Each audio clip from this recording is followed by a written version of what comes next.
তাদের বিরুদ্ধে গালি দিয়েছে কি দেয়নি? কি জামাতের আমির সাহেব দেননি?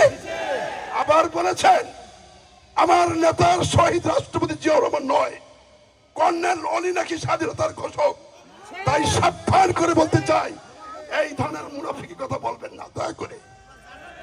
মানুষকে আমরা আবার বলছি, ভোট হবে 18 বছর পরে। বহু রক্তে রঞ্জিত রাজপথ।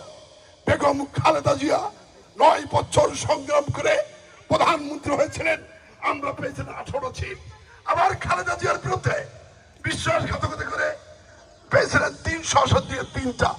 এবার যদি আবার এবং খালেদা জিয়া গণতন্ত্রের লড়াইয়ে 17 বছরে তিনি পেরে উঠে প্রমাণ করেছেন যে আমি বৃদ্ধ হলেও প্রধানমন্ত্রী চাই না, কিন্তু মানুষের ভোটাধিকার অধিকার চাই, ভোট চাই, নিরপেক্ষ ভোট হবে।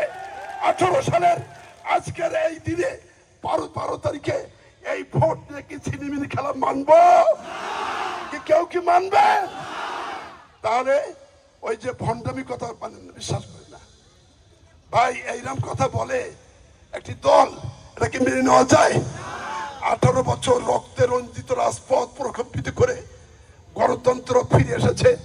এই গণতন্ত্র জীবন দিয়ে হলো আমরা রক্ষা করে 12 তারিখে সবাই সকালে সকালে গিয়ে তারা বলেছে তাহাজ্জুদ, আমরা ফজরের নামাজ পড়ে কি ভোট কেন্দ্রে যাবেন তো সবাই বলেন, কি মা বোনেরা যাবেন তো বলেন না আপনারা? ভোট তারা নাকি ভোট কেন্দ্রে, আমি বিশ্বাস করি না। তালার মানুষ আমাকে সর্বোচ্চ ভোট দিয়ে আল্লাহর হস্তে নির্বাচিত করবে বলে আমার বিশ্বাস। আসসালামু আলাইকুম রহমতুল্লাহি বারাকাতুহু।